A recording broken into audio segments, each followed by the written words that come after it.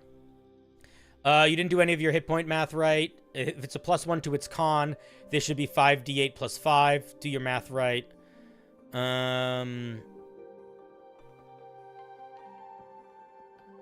CR2. Really low hit points for CR2. Really low everything for CR2. These stats are bad. Why is it so intelligent? Okay, this thing is way too intelligent. This thing is intelligent enough to take levels of wizard. And it doesn't have any language? That feels weird. All slivers share their traits amongst each other. Each sliver within 300 feet of a horned sliver share all abilities, actions, bonus actions, and legendary actions with one another. Okay, this will barely work in D&D. In the same way that it barely works in Magic. In Magic, if you have a shit ton of slivers out, it can be tedious to remember what all of the things are that you get from all of them. Beyond that, if you look at your sliver magic cards, and I actually think this is the bigger deal here. Do they share all their features? No. They share one feature. All slivers have trample. All slivers have flying. All slivers get this. This doesn't say all slivers share this creature's mana cost, attack, defense. You know, that's sort of what you're doing here, and that's too much. So I wouldn't do that. I would give each sliver a feature like trampling, and then I would not give it hive mind. Also, hive mind implies mind. There's nothing about the mind in here, so I don't think that's a great name for it. I would probably say something like trampling, and then at the end of it say all other slivers within 300 feet of the horned sliver also gain trampling. Because this is going to be literally impossible to keep track of. Trampling. Each time this creature moves, it also makes all of the slivers really boring. Because if you make all of the slivers different, but they have one thing that they share with each other, they all still feel like different monsters. If you get all of the abilities, actions, bonus actions, legendary actions, every single sliver is just the same monster, and that is a boring, tedious fight. It also is going to be a really fucking tedious fight to run. Trampling. This creature moves more than half of its total... Okay, let me start that over. Each time this creature moves more than half its total movement speed. So you know its total movement speed. Its total movement speed is 30 feet. I guess it's 30 or 10 feet. But I would probably just say each time this creature moves 15 feet. And then immediately makes a melee attack against a creature of the same size or smaller. That's what I would probably... That's how I would say that. Each time this creature moves more than half of its movement... Yeah, definitely say it that way. Of the same size or smaller, the target is forced to make a DC 10 saving throw or take half damage. DC, what kind of saving throw? Is it a strength saving throw? Why the fuck aren't you saying that next to the DC, you silly goose? Is forced to make a DC 10 strength saving throw. On a failure... Wait, or take half the damage taken. What? Whichever... What? You are overcomplicating this feature so much. Okay, so what you're trying to do is you're basically making it like a Constitution saving throw, where if the damage is high enough, they have to make it based off that number, and if the damage is not high enough, it just has to be 10. You do not need to put that complicated of a feature in this. Just make it a DC something strength saving throw all the time. That's how, like, everything works in D&D. You don't need to break the mold to make it work.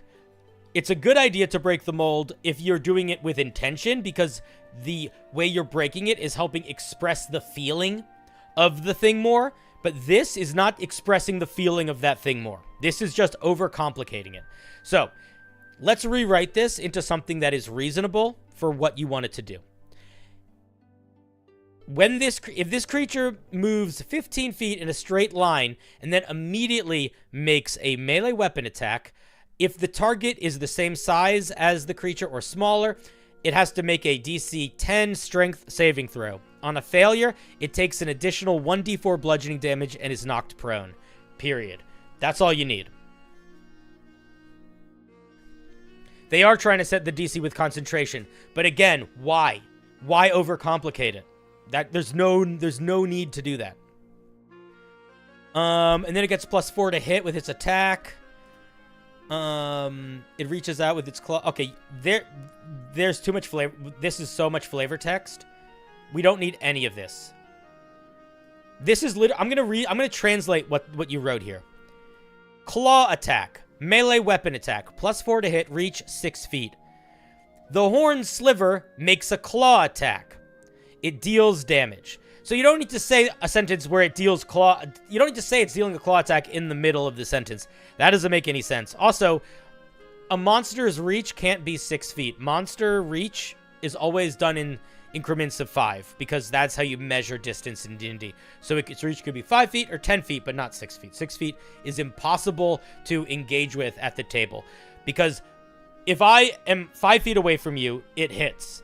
If I'm 10 feet away from you, technically it would still hit because there is not a gap between being 5 feet away from you and 10 feet away from you. So it wouldn't hit then, actually. So I don't know. So it doesn't really work. Yeah. Simplify your language in here. If it's just a basic claw attack, just let it be a basic claw attack. This thing does really garbage damage for a CR2 monster. The way it's written right now, this is probably closer to a CR1/2 monster. Maybe a CR1 monster if you're feeling really fucking weird. But it's underpowered for CR2. And I think you got to pretty dramatically rebuild these systems.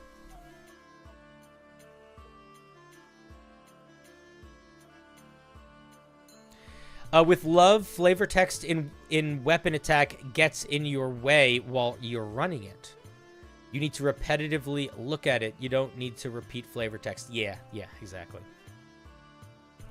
It makes it hard for you to find the thing you need. Like, if that's written there, I don't see all the damage. I see this, and then I need to find the damage, and I don't have to do that.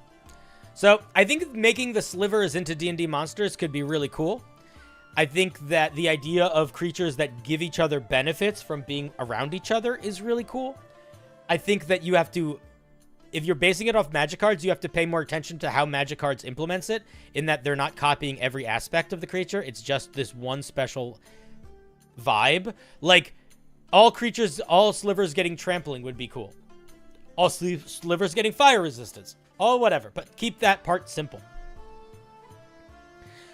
Running a bunch of different slivers at the same time is infinitely easier than running a bunch of slivers in a TTRPG at the same time. So you got to keep that in mind. You want to keep the vibe where they are feeling like they're doing the thing they want to do, but if they're intended to be used in, like, number, you have to build them so that they're reasonable to use in number. And that means as little extra flavor text in the mechanics as possible and as simplified mechanics as possible for everything else. Alrighty. Those would be my thoughts, Linkle. Thank you for sharing. Let's give Linkle a round of applause. Thank you, thank you. Glory unto you, dear Linkle. Glory unto you.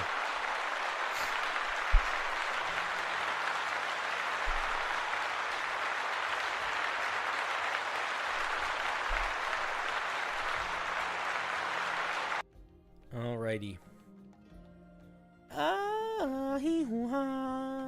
Anybody new? Anybody new? Anybody new? Nope.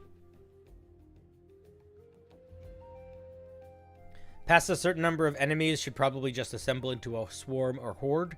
Yes, big agree. Big agree. You know what is crazy? And I don't understand why it is. The days that chat is just like chill and we're thinking and being goofy are the everybody days. The days where chat is full of psychopaths and dummies are the member review streams. So you guys notice that? Bugged. I have no idea why that is. Bugged. But it is a pattern. Bugged. Boo! I should probably just stop doing member streams. Sponge! A powerful magic item for a Sorelock, a divine soul / undying. Let's take a look. Nocturne's hands.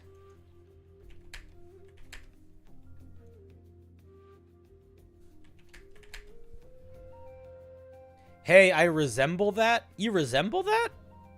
You resemble Nocturne's hands? Nice. Nocturne's hands. What do you mean resent? Did I click the wrong link? No?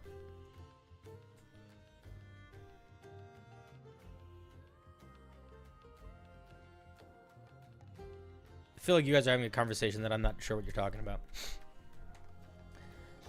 Nocturne's hands. Wondrous item. Gloves. Very rare. Requires attunement by a sorcerer. These black velvet gloves cast an unnaturally long shadow. While attuned to these gloves, your connection to the veil between life and death is deepened, providing you with the following benefits. You gain +1 bonus to your spell save DC and attack rolls. When you're concentrating on a spell, you have advantage on charisma and wisdom saving throws. When you reduce a creature to 0 hit points, you can roll a d4. If you do, you regain spell slot you expended of the rolled level or lower. Once you do, you cannot do so again until midnight. Where is this a very rare? This is... I'll tell you what. This makes me feel like it might be a legendary item. The fact that we're still going means it's definitely a legendary item. When a hostile creature starts its turn under the effects of a spell you cast, it takes damage. Each morning at dawn, you can choose a new spell from a necromancer. Yeah, this is a legendary item. This is... You think this is very rare? You're fucking crazy. I love you, but you're fucking crazy. What are we doing here? We're getting advantage on arguably the most important saving throw in D&D outside of dexterity, and another one that is not all the time important, but is the most important saving throw every time it comes up. We are getting essentially infinite spell slots, potentially. Or no, not infinite. We're getting extra spell slots, but not infinite spell slots. I misread that, excuse me. We are getting extra damage on stuff, and we're getting basically free spells. This is my full-time job, yes. I don't make very much money, but it is my full-time job. People don't believe me that it's my full-time job because they're like, you can't live off that. And I'm like, yeah, I can. I just eat a lot of fucking ramen. You know? At a certain point in your life, you have to ask yourself a question, which is, what do I want to do? Do I want to sacrifice my soul for money, or do I want to sacrifice money for my soul? And ideally, you don't have to make that decision, but I did.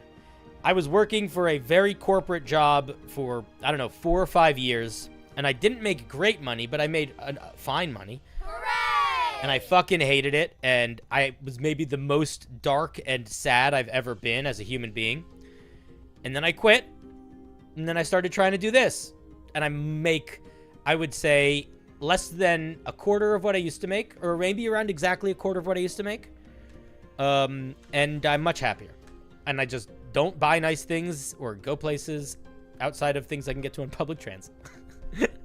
It's basically how it goes. Zarelith, thank you for the community sub. Very kind of you.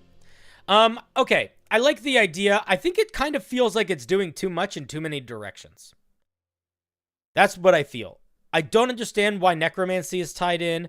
I'm not really understanding why we're getting... Like, I don't understand why any of these things are tied together, is kind of how I feel. All of these feel like very radically different features. There is not a single banner that I feel like they all exist under. You know?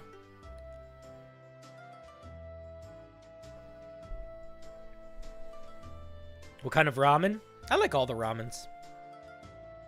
I don't think I've ever had a ramen I was like, ugh, this one's bad.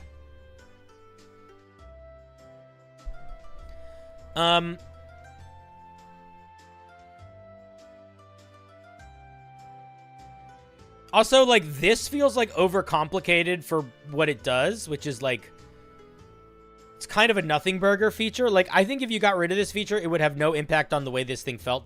Honestly, I think if you got rid of both of these features, it would have absolutely zero impact on the way this thing felt. Actually, I feel like you could take away any two features, and it would have zero impact on the way this thing felt. And I don't know if that's a good thing. That might be the feedback to take home. I don't know if it's good that if I took out any 2 of these bullet points, it would still feel like a magic item in the same way. And it wouldn't feel like it lost anything from a flavor perspective. You know?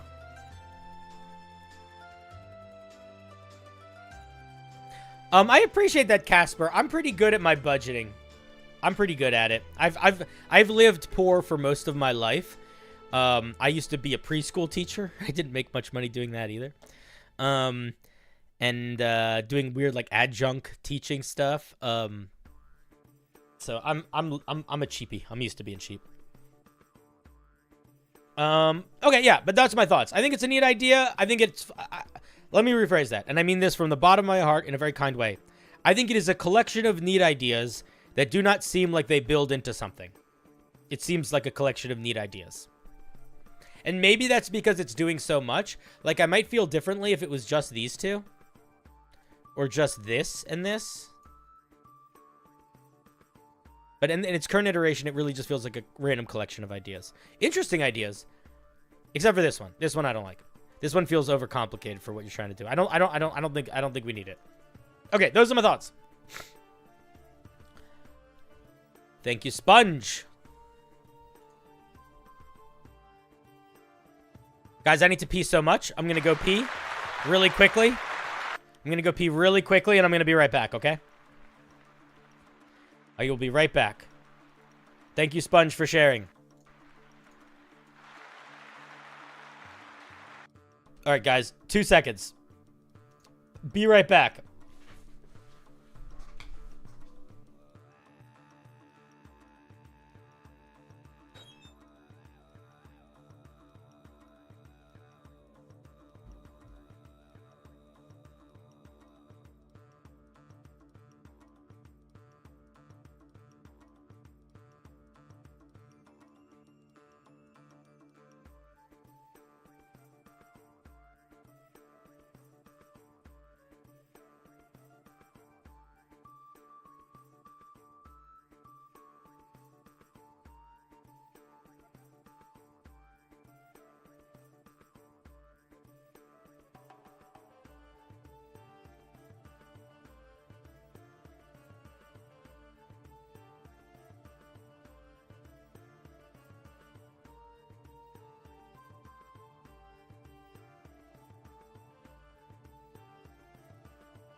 I'm back. I'm back. Did you miss me? I'm back.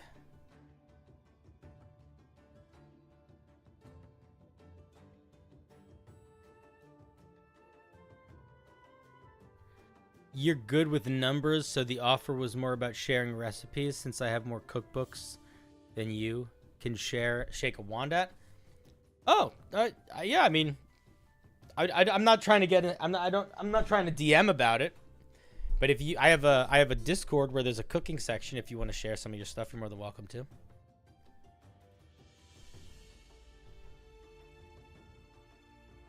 I only have to poop sometimes.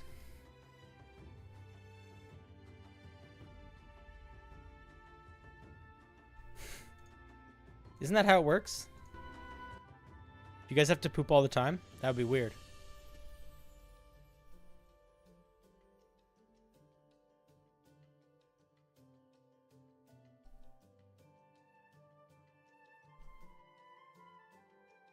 You know? Wouldn't that be a little bit weird?